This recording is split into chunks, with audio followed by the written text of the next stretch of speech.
বিসমিল্লাহির রহমানির রহিম। আজকের অনুষ্ঠানের সভাপতি, সহকর্মীবৃন্দ, প্রিয় যুব ভাই ও বোনেরা, আমার উপস্থিত সুধী মণ্ডলী, আসসালামু আলাইকুম। মুজিব বর্ষের আহ্বান, যুব কর্মসংস্থান, এই প্রতিপাদ্য বিষয় নিয়ে বঙ্গবন্ধু জাতীয় যুব দিবস উপলক্ষে আয়োজিত অনুষ্ঠানে সবাইকে আমি আমার আন্তরিক শুভেচ্ছা জানাচ্ছি। আমি গভীর শ্রদ্ধার সাথে স্মরণ করছি সর্বকালের সর্বশ্রেষ্ঠ বাঙালি জাতির পিতা বঙ্গবন্ধু শেখ মুজিবুর রহমানকে, যিনি তার জীবনের সবথেকে সুন্দর সময় তিনি কারাগারে কাটিয়েছেন অথবা আন্দোলন সংগ্রামের মধ্য দিয়ে কাটিয়েছেন। কি কারণে? একটাই কারণ, বাংলাদেশের মানুষকে তিনি একটি স্বাধীন জাতি হিসেবে প্রতিষ্ঠা করতে চেয়েছিলেন, আর স্বাধীন রাষ্ট্র তিনি উপহার দিতে চেয়েছিলেন। এবং তার এই সংগ্রামের মধ্য দিয়েই আমরা মাতৃভাষায় কথা বলার অধিকার পেয়েছি, একটি রাষ্ট্র পেয়েছি, একটি জাতি হিসেবে বিশ্বে মর্যাদা পেয়েছি বা আত্মপরিচয়ের সুযোগ পেয়েছি। আমি সেই মহান নেতা, সর্বকালের সর্বশ্রেষ্ঠ বাঙালি জাতির পিতা বঙ্গবন্ধু শেখ মুজিবুর রহমানের প্রতি আমার গভীর শ্রদ্ধা জানাচ্ছি। শ্রদ্ধা জানাই জাতীয় চার নেতাদের প্রতি, 30 লক্ষ শহীদের প্রতি, 2 লক্ষ মা বোনের প্রতি। 15ই আগস্ট বাংলাদেশের রাষ্ট্রপতি জাতির পিতা বঙ্গবন্ধু শেখ মুজিব সহ আমার মা, আমার ভাইয়েরা এবং আত্মীয় পরিবার পরিজন এবং যুবলীগের প্রতিষ্ঠাতা শেখ ফজলুল হক মনি সহ যারা জীবন দিয়েছেন, তাদের সকলের কথা আমি স্মরণ করছি। আমাদের স্বাধীনতা অর্জন, জাতির পিতার আহ্বানে সাড়া দিয়ে এই ছাত্র এবং যুব সমাজই অস্ত্র তুলে নিয়ে যুদ্ধ করে দেশ স্বাধীন করেছে। আমাদের প্রতিটি অর্জনের পিছনে যুবদের অনেক অবদান রয়েছে। মাত্র 54 বছর বয়সে কিন্তু জাতির পিতাকে আমাদের ছেড়ে চলে যেতে হলো, সেটাও ঘাতকের নির্মম বুলেটের আঘাতে। তিনি এই রাষ্ট্রটা স্বাধীন করে দিয়েছিলেন, যেন বাংলাদেশের প্রতিটি মানুষ সুন্দর জীবন পায়, উন্নত জীবন পায়। একটা দেশ সদ্য স্বাধীনতা প্রাপ্ত, একটা ধ্বংস স্তূপের উপর দাঁড়িয়ে তিনি যাত্রা শুরু করেছিলেন। একদিকে যুদ্ধ বিধ্বস্ত দেশ, কোনো রিজার্ভ মানি নেই, কারেন্সি নোট নেই, যুদ্ধে সমস্ত দেশ ধ্বংসস্তূপে পরিণত হয়েছে। পাকিস্তানি হানাদার বাহিনী গ্রামের পর গ্রাম জ্বালিয়েছে, মানুষ হত্যা করেছে, গণহত্যা করেছে। 1 কোটির পর মানুষ শরণার্থী, 3 কোটি মানুষ গৃহহারা, তার উপর নির্যাতিত মা বোন এবং স্বজনহারা পরিবারগুলিকে পুনর্বাসন, পাশাপাশি একটি স্বাধীন রাষ্ট্রের সকল অবকাঠামো তৈরি, আইন তৈরি এবং 9 মাসের মধ্যে তিনি আমাদের একটি সংবিধান দিয়ে গেছেন, যে সংবিধানেও এদেশের যুবকদের অধিকারের কথা, কর্মসংস্থানের কথা, সব বিষয়গুলি কিন্তু রয়ে গেছে, সেখানে আছে। কাজেই বাংলাদেশটাকে গড়ে তোলার ক্ষেত্রেও যুবকদের যত অবদান রয়েছে এবং তারাই পারে। একটি দেশকে গড়ে তুলতে হলে যে বয়সটা সব থেকে দরকার, সেটা তো সেই যুবকদেরই বয়স। এই যুব বয়সটাই হচ্ছে সব থেকে একটা বয়স, যখন সব কিছু স্বচ্ছভাবে চিন্তা ভাবনা করে তাদের জ্ঞান মেধা দিয়ে একটি দেশকে গড়ে তোলা যায়। আমাদের দুর্ভাগ্য, 75 জাতির পিতাকে হত্যার পর যারা অবৈধভাবে সংবিধান লঙ্ঘন করে ক্ষমতা এসেছিল, তারা আমাদের ছাত্র এবং যুবদেরকে বিভ্রান্তি পথে পাঠিয়েছিল। মেধাবী ছাত্রদের হাতে অস্ত্র তুলে দিয়ে, অর্থ তুলে দিয়ে তাদেরকে তাদের অবৈধভাবে ক্ষমতা দখলকে নিষ্কণ্টক করবার হাতিয়ার হিসেবে ব্যবহার করেছে। আবার অপরদিকে আমাদের যারা যুব সমাজ, যারা আমাদের আওয়ামী লীগ, ছাত্রলীগ, যুবলীগ করতো, নির্মমভাবে তাদেরকে হত্যা করেছে, গুম করেছে। মুক্তিযোদ্ধা তাদেরকে হত্যা করেছে। স্বাধীনতা বিরোধীদের ক্ষমতায় বসিয়েছে, যে কারণে ৭৫-এর পর ৯৬ পর্যন্ত বাংলাদেশ কিন্তু এক কদমে এগোতে পারেনি, অথচ আমাদের ভালো সম্ভাবনা ছিল। কারণ আমরা যদি সারা বিশ্বের দিকে তাকাই, বাংলাদেশ একটি দেশ যে দেশে সবথেকে বেশি তরুণ প্রজন্ম রয়েছে এবং যারা সত্যিকারভাবে একটা সুযোগ পেলে দেশকে দিতে পারে, কাজ করতে পারে। কাজে জাতির পিতাও সেই দিকে লক্ষ্য রেখেই আমাদের যুব সমাজকে সুপ্রশিক্ষিত করবার জন্য বিভিন্ন পদক্ষেপ নিয়েছেন এবং শিক্ষা দীক্ষার উপর সবথেকে বেশি গুরুত্ব দিয়েছিলেন। যে আদর্শটা নিয়ে দেশটা স্বাধীন করেছিলেন এবং দেশের মানুষের আর্থসামাজিক উন্নতির জন্য যে কাজগুলি করেছে সেটা তো সম্পূর্ণ করে যেতে পারেননি।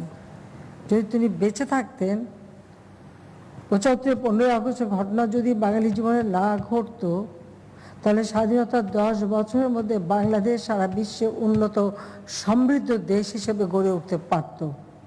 এবং সেইভাবেই তিনি পরিকল্পনা নিয়েছিলেন এবং কর্মসূচি বাস্তবায়ন শুরু করেছিলেন। স্বাধীনতা পরাজিত শক্তি এবং যারা হানাদার বাহিনীর দোসর, তাদের চাটুকার, খোসামদি, তুষামদি যারা, তারাই কিন্তু জাতির পিতাকে হত্যা করে এই অগ্রযাত্রাটা ব্যাহত করে। কিন্তু সেই জাতির পিতার হত্যার প্রতিবাদে যারা প্রতিরোধ গড়ে তুলেছিল, তারাও কিন্তু যুব সমাজই সবার আগে এগিয়ে এসেছিল। কাজে আমাদের সবসময় একটা লক্ষ্য যে জাতির পিতার যে আদর্শ, সেই আদর্শ সামনে নিয়ে আমাদের যুব সমাজকে আমরা গড়ে তুলব এবং প্রজন্মের পর প্রজন্ম তাদেরকে আমরা গড়ে তুলব, যে এই বাংলাদেশটা যেন একটি স্বাধীন দেশ হিসেবে মর্যাদা নিয়ে বিশ্বে এগিয়ে যেতে পারে। আর সেই সাথে আমাদের দেশটা যেন আত্মনির্ভরশীল এবং আত্মমর্যাদাশীল হয়। কাজে আমি প্রতিটি যুব সমাজকে এই আহ্বানই করব,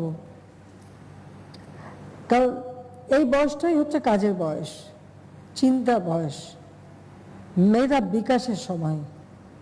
এবং আমরা আওয়ামী লীগ যখন সরকার এসেছি, আমরা কিন্তু কর্মসংস্থানের দিকে বিশেষভাবে দৃষ্টি দিয়ে বিভিন্ন পদক্ষেপ নিয়েছি।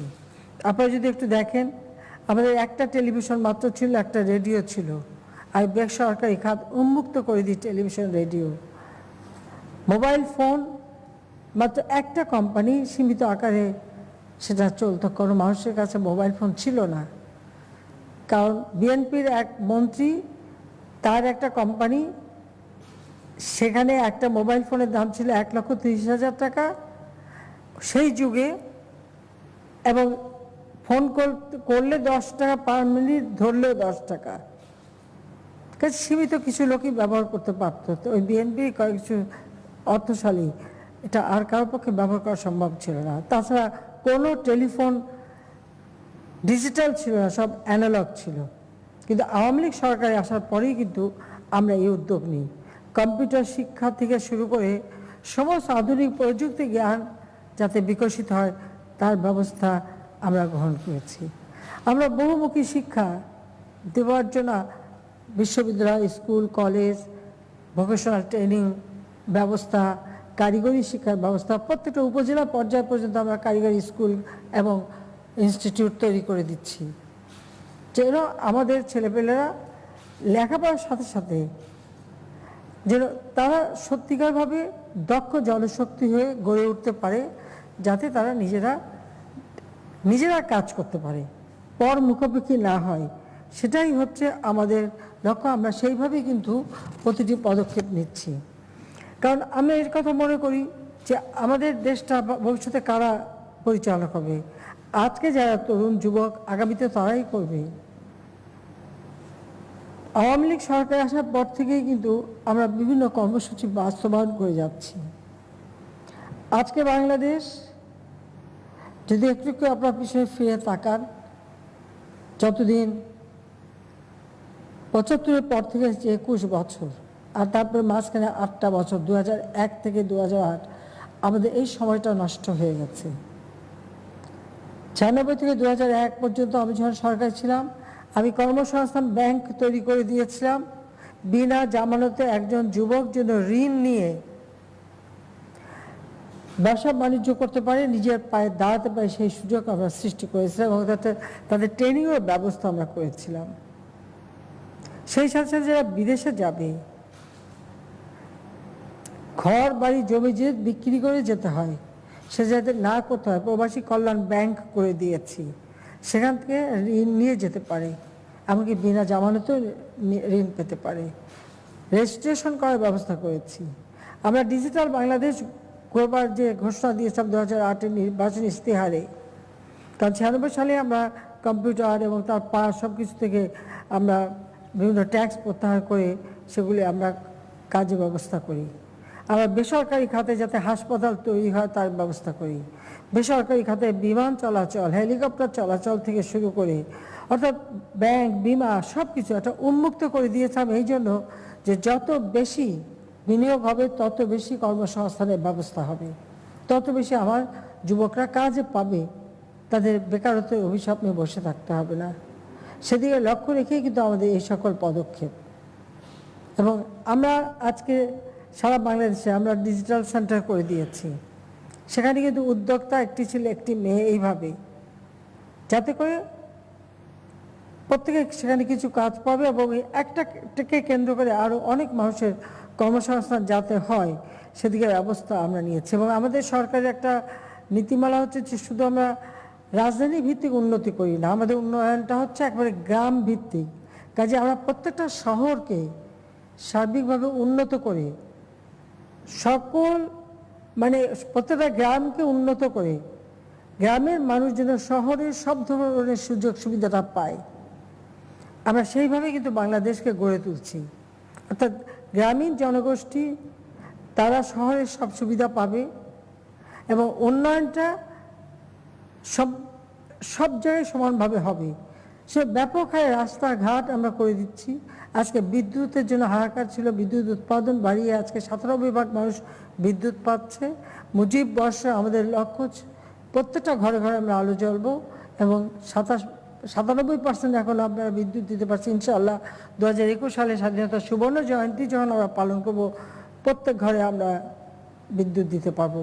কিন্তু এই বিদ্যুৎ আমরা দিচ্ছি, রাস্তাঘাট করে দিচ্ছি, পাশাপাশি আমাদের নৌপথ, রেলপথ, বিমান সব পথগুলি আমরা উন্মুক্ত করে দিচ্ছি। তার উদ্দেশ্য একটাই, যে আমাদের যুব সমাজের মাঝে যে মেধা মনন আছে সেটা দিয়ে তারা যেন কাজে লাগাতে পারে, তার জন্য নিজেরা নিজের পায়ে দাঁড়াতে পারে, নিজেরা কর্মসংস্থান সৃষ্টি করতে পারে।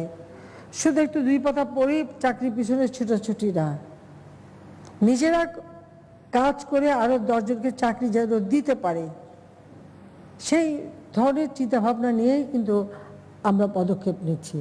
যেখানে আমাদের যেমন আওয়ামী লীগের যে রিসার্চ সেন্টার, সেখান থেকে আমাদের ব্যবস্থা নিয়েছি, যেমন ইয়াং বাংলা, তারা স্টার্ট আপ প্রোগ্রাম করে ট্রেনিং দিয়ে সকলের হাতে আধুনিক প্রযুক্তি তুলে দিয়ে তাদেরকে এগিয়ে দিচ্ছে সামনের দিকে, যে নিজেরা কিছু কাজ করা, সাথে আরও কিছু মানুষকে কাজের সুযোগ দেওয়া। এবং এই যে প্রথমে কাজ করতে গেলে যেটা মূলধন যেটা লাগে, স্টার্ট আপ অর্থাৎ শুরু, প্রাথমিকভাবে শুরু, তার জন্য আমরা বাজেটে আলাদা টাকাও রেখেছি যে কেউ যদি কোনো উদ্যোগ নিয়ে কাজ করতে চায়। কারণ এখন তথ্য প্রযুক্তিটা অর্থাৎ আইসিটি, এই আইসিটিটা হচ্ছে, আইসিটি ডিভাইসটা এখন সব থেকে আধুনিক এবং সব থেকে প্রয়োজন এবং সব থেকে বেশি আমরা রপ্তানি করতে পারি। কাজে আমরা সেদিক থেকে তাদেরকে প্রশিক্ষণ দেওয়ার ব্যবস্থা এবং ওই ক্ষেত্রেও যেন কর্মসংস্থান হয় তার ব্যবস্থা আমরা নিয়েছি। ফ্রিল্যান্সারের মাধ্যমে, যার জন্য আমরা কিন্তু ট্রেনিং দিয়েছি, এই যে ডিজিটাল সেন্টার করে দিয়েছি এবং আমরা যে কম্পিউটার ট্রেনিং করে দিয়েছি, স্যাটেলাইট বঙ্গবন্ধু 1 উৎক্ষেপণ করেছি, ব্রডব্যান্ড সমগ্র বাংলাদেশে আমরা দিয়ে দিচ্ছি, যার ফলে আজকে গ্রামে বসেও মানুষ বিদেশে কাজ করতে পারে এবং অর্থ উপার্জন করতে পারে। তবে ফ্রিল্যান্সারদের একটা অসুবিধা আছে আমি জানি, যেহেতু এখানে কোনো রেজিস্ট্রেশনও করতে হচ্ছে না বা কোনো সার্টিফিকেটও নাই, সনদ নাই, স্বীকৃতি নাই, তারা যে অনেক সময় অনেকে যদি বলে আপনি কী করেন ফ্রিল্যান্সার, অনেকে বুঝতেই পারে না ব্যাপারটা কি, কেউ হয়তো তার স্বীকৃতি দেয় না। তো সেটা নিয়েও আমরা সজীব ওদের জয়ের সঙ্গে আলাপ আলোচনা করে আমাদের আইসিটি মিনিস্ট্রি এবং সকলে মিলে উদ্যোগ নিচ্ছে এবং আমাদের যুব মন্ত্রণালয়ও যে যারা এই ধরনের ফ্রিল্যান্সিংয়ে কাজ করবে তারাও যেন একটা স্বীকৃতি পায়, সনদ পায় বা একটা সার্টিফিকেট তাদের হাতে থাকে যে তারা যেটা কাজ করছে এবং কাজকে তারা যে অর্থ উপার্জন করছে এটাও একটা কাজ। কারণ আজকে আমরা আমাদের যেহেতু আমাদের যুব সমাজ অনেক বড়, কাজে তারা দেশে বসে বিদেশে কাজ করতে পারে এবং পৃথিবীর বিভিন্ন দেশে আমাদের সাথে যে সময়ের পরিবর্তন ওইটুকু কাজে লাগিয়ে অনেকেই কিন্তু অনেক অর্থ উপার্জন করতে পারে এবং সেটা তারা করছে, কিন্তু তার একটা স্বীকৃতি দরকার হয়। কারণ কোনো কাজ করতে গেলে, চাকরি করতে গেলে, এমনকি এটা আমার কাছে এ ধরনের অভিযোগ এসছে যে বিয়ের বাজারেও যদি বাবা বিয়ে ঠিক করতে যাবে ছেলে কী করে ফ্রিল্যান্সার বলে, সেটা আবার কি, এখানে আমি মেয়ে দেবো কেন, সেটাও একটা সমস্যা পড়তে হয়। আবার কারো হয়তো নিজেরা ফ্রিল্যান্সার করেছে, ছেলে মেয়ে আছে, স্কুলে ভর্তি করতে নিয়ে গেছে, ভর্তি করবে না স্কুল, ভালো স্কুল, কেন, আপনি কি ইনকাম করেন তার তো কোনো নিশ্চয়তা নাই। হয়তো 2 লাখ 3 লাখ টাকা কামাই করছে, কিন্তু তার তেমন কোনো স্বীকৃতিটা নাই যে এই টাকাটা সে অর্জন করছে, তার ছেলে মেয়েকে ভর্তি করতে চায় না, সে ধরনের অভিযোগও এসছে। বা কোথাও একটা কাজে গেলে পরে তার আয়টা কি, উপার্জনটা কি, সেটা দেখাতে পারছে না। সেই জন্য আমরা এভাবে চিন্তা করছি যে এ ব্যাপারটাও আমরা একটা সুযোগ সৃষ্টি করে দেব যাতে তারা কাজ করতে পারে। সেই সাথে সাথে আমরা একই যেমন কর্মসংস্থান ব্যাংক করেছি, আমরা পল্লী সঞ্চয় ব্যাংক করে দিয়েছি, প্রবাসী কল্যাণ ব্যাংক করে দিয়েছি, এসএমই ফাউন্ডেশন দিয়েছি, যার মাধ্যমে আমাদের যুব সমাজ নিজেরা শুধু চাকরি বিষয়ে ছুটবে না, চাকরি দেবার মতো নিজেদের যোগ্যতা অর্জন করবে, সেই ধরনের কাজ যাতে তারা করতে পারে সেটাই আমরা চাই। যে সে ধরনের মন মানসিকতা থাকতে হবে, উদ্যোক্তা হতে হবে, নিজেদেরকেই তৈরি করতে হবে। এবং এই দেশটা আমরা স্বাধীন করেছি কারণ এখানে লাখো শহীদের রক্তের বিনিময়ে, মাঝখানে আমাদের অনেক ঝড়ঝাপটা গেছে, এটা মনে রাখতে হবে। তা আমরা চাই না যে আমাদের দেশ আবার সেই ব্যর্থতা পর্যবসিত হোক। 75-এর পর যে অবস্থা ছিল সেই ধরনের যেন অন্ধকার যুগ আর বাংলাদেশের মানুষের জীবনে না আসে। বাংলাদেশের মানুষ আজকে যে আলোর পথে যাত্রা শুরু করেছে সেটাই যেন আমরা ধরে রাখতে পারি। এই করোনা ভাইরাসের কারণে আজকে সারা বিশ্ব স্থবির হয়ে যাচ্ছে। আমরা সাথে সাথে কতগুলি পদক্ষেপ নিয়েছি, সেই সাথে সাথে আহ্বান করেছি যে আমাদের খাদ্য উৎপাদন বাড়াতে হবে। সেখানেও আমরা আমাদের যুব সমাজকে ধন্যবাদ জানাই। যখন ধান কাটা নিয়ে সমস্যা ছিল, আমি যখন আহ্বান করলাম, আমাদের ছাত্রলীগে বললাম, আমাদের ছাত্রলীগ, যুবলীগ, স্বেচ্ছাসেবক লীগ থেকে শুরু করে আমাদের কৃষক লীগ সকলে ঝাঁপিয়ে পড়ল এবং কৃষকের পাশে যে দাঁড়ালো। যে কোনো কাজেরই মর্যাদা আছে, যে জিনিস খেয়ে আমাদের জীবন বাঁচে আর সেই ফসলের মাঠে কাজ করলে কারো মর্যাদাহানি হয় না, বরং এই কাজ করে কৃষকের পাশে দাঁড়ানোর ফলে আমি মনে করি আমাদের ছাত্র এবং যুবদের সম্মান জাতির কাছে আন্তর্জাতিকভাবেও অনেক অনেক অনেক বৃদ্ধি পেয়েছে। সেজন্য সবাইকে আমার আন্তরিক অভিনন্দন। যে এভাবেই মানুষের পাশে দাঁড়াতে হবে, নিজের কাজ নিজে করতে কোনো লজ্জা নাই। সেখানে আরেকটি বিষয় আমি একটু বলতে চাই, মাদক, জঙ্গিবাদ, সন্ত্রাস বা এই ধরনের কোনো কাজের সাথে যেন কেউ সম্পৃক্ত না হন। হয়তো তাৎক্ষণিকভাবে নগদ মোটা টাকা দিতে পারি, কিন্তু আসলে এখানে কোনো জীবনের নিশ্চয়তা থাকে না।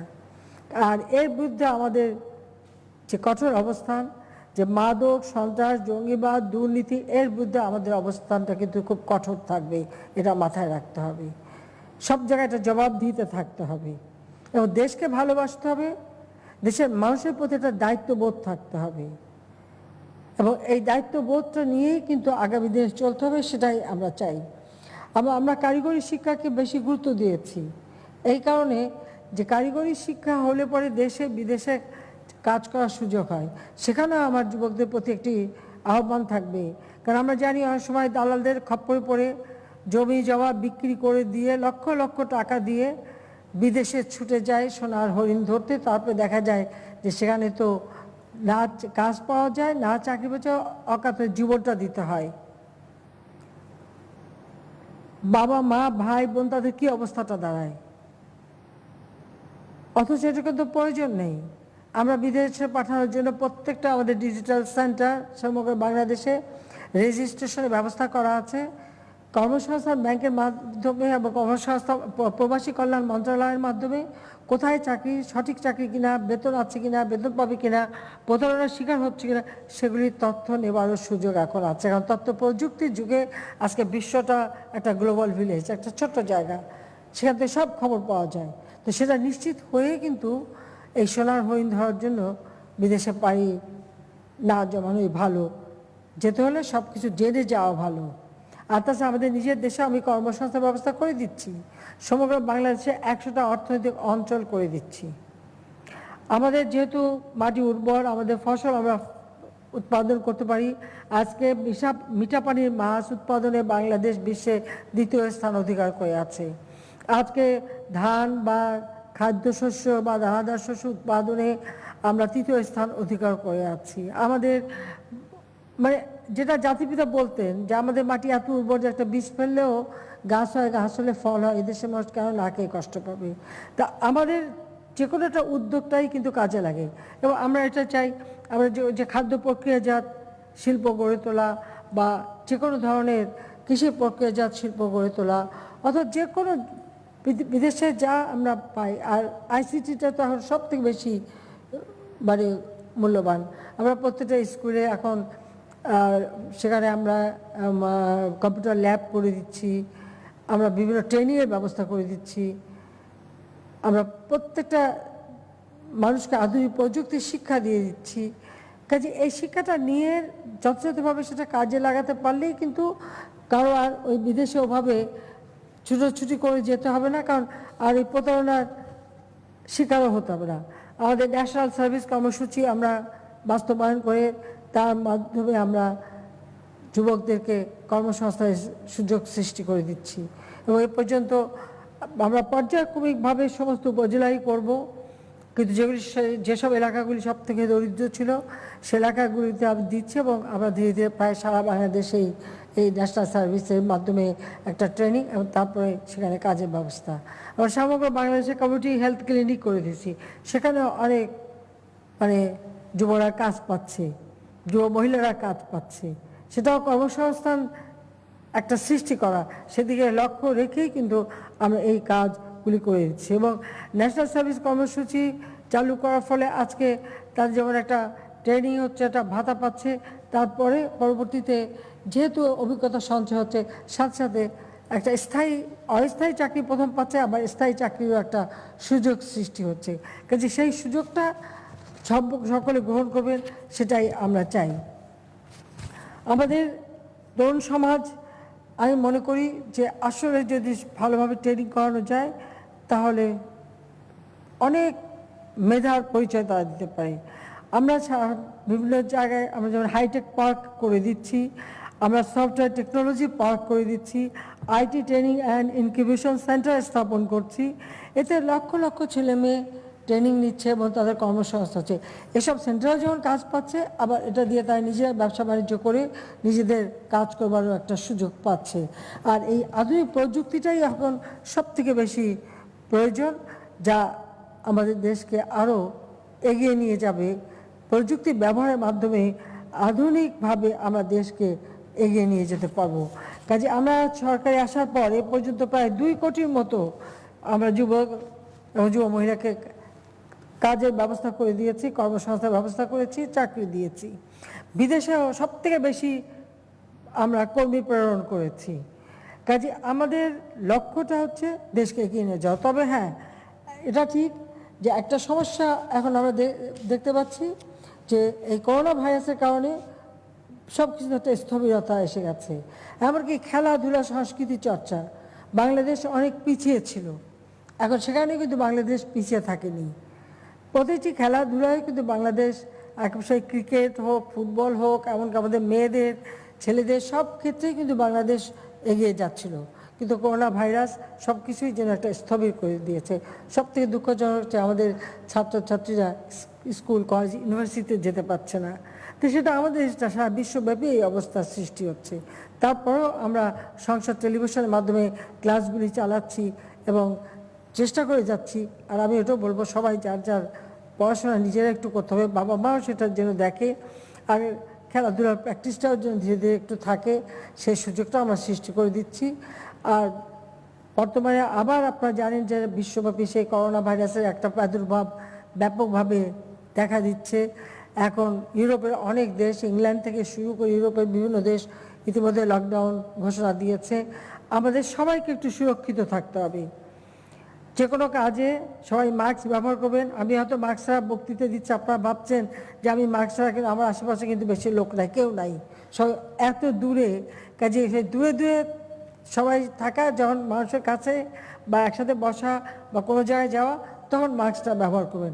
সারাক্ষণ পরে থাকতে হবে তা নয়, কিন্তু যখন কারোর সাথে মিশবেন বা কোনো জনসমাগম বা মার্কেটে যাবেন বা কোথাও যাবেন, তখন অবশ্যই মাস্ক ব্যবহার করে নিজেকে সুরক্ষিত করবেন, অপরকেও সুরক্ষিত করবেন। এবং সবাই একটা নিয়ম মেনে চলবেন, যাতে করে আমরা এই করোনা ভাইরাস থেকে যেভাবে আমরা মানুষকে রক্ষা করছি সেটা রক্ষা করতে পারি। কারণ এটা প্রত্যেকেই নিজ নিজ একটা দায়িত্ব থাকবে, সেটাই আমরা চাই। তা আমরা বেসরকারি খাতটাকে ব্যাপকভাবে উন্মুক্ত করেছি এই কারণে, যাতে করে আমাদের যুব সমাজের কর্মসংস্থান হয়।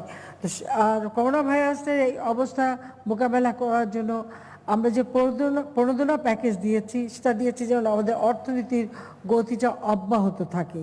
সেই কারণেই আমরা 1,12,633 কোটি টাকার 21টা প্রণোদনা দিয়েছি। আর যখনই করোনা ভাইরাস দেখা দিচ্ছে সমস্ত ইউরোপে সব জায়গায়, আমাদের দেশেও যখন এটা আসতে শুরু করেছে, সাথে সাথে আমরা 21 দফা নির্দেশনা দিয়েছিলাম। কাজে আবারও এখন সময় এসে গেছে, এখন থেকেও বাইরের থেকে যারা আমাদের দেশে আসবে তাদের পরীক্ষা করা, তাদের কোয়ারেন্টাইনে রাখা।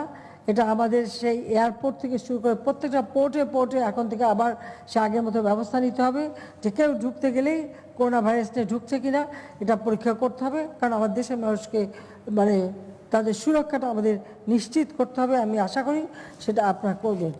আমরা যাতে আমাদের মানে অর্থনীতিটা স্থবির না হয়, সেদিকে লক্ষ্য রেখেই আমরা এই পদক্ষেপ নিচ্ছি, যার জন্য আমাদের এখনও অর্থনৈতিক গতি অনেকটা মানে সচল আছে। কিন্তু অনেক উন্নত দেশও কিন্তু এটা করতে পারছে না।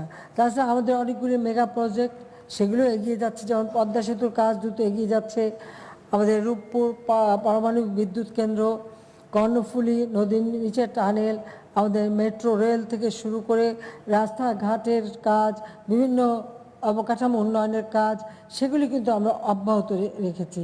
মাঝখানে হয়তো 2 মাস আমাদের সময় নষ্ট হয়েছে, কিন্তু কাজগুলি চলছে। এবং এই কাজগুলি হয়ে গেলে পরে এবং সেখানেও বহু মানুষের কর্মসংস্থান সৃষ্টি হবে। কাজে আমি এটাই বলবো যে আমাদের অর্থাৎ আওয়ামী লীগ সরকার আসার পর থেকে অর্থনীতি যেমন গতিশীলতা পেয়েছে, আমরা এখন উন্নয়নশীল দেশে মর্যাদা অর্জন করেছি। আজকে আমাদের মাথাপিছু আয় 2064 মার্কিন ডলারে উন্নীত হয়েছে। আমাদের রিজার্ভ আজকে 41 বিলিয়ন। আমরা বিদেশে বিনিয়োগ আনার জন্য আমরা বিশেষ তহবিল তৈরি করে দিচ্ছি। আমাদের জন্য অর্থনৈতিক চাকাটা সচল থাকে, তার জন্য যা যা করণীয় করেছি, এটা কার জন্য করছি?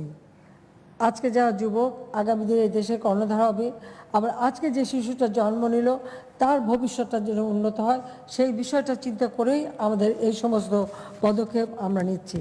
কাজে আমি বলবো যে সবাইকে যে কাজ করতে হবে। আর বিশেষ করে যুব সমাজকে যে বলবো যে আপনি একটা ডিগ্রি নিয়েই কোথায় চাকরির পিছনে না ছুটে নিজে কিভাবে কিছু করা যায়, নিজে কাজ করব, আরও 10 জনকে চাকরি দেব, নিজে উদ্যোক্তা হব, নিজেই বস হব। এই কথাটা মাথায় রাখতে হবে যে আমি আমার বস হব, আমি কাজ দেব, আমার মধ্যে সেই শক্তিটা আছে, সেই শক্তিটা আমি কাজে লাগাবো।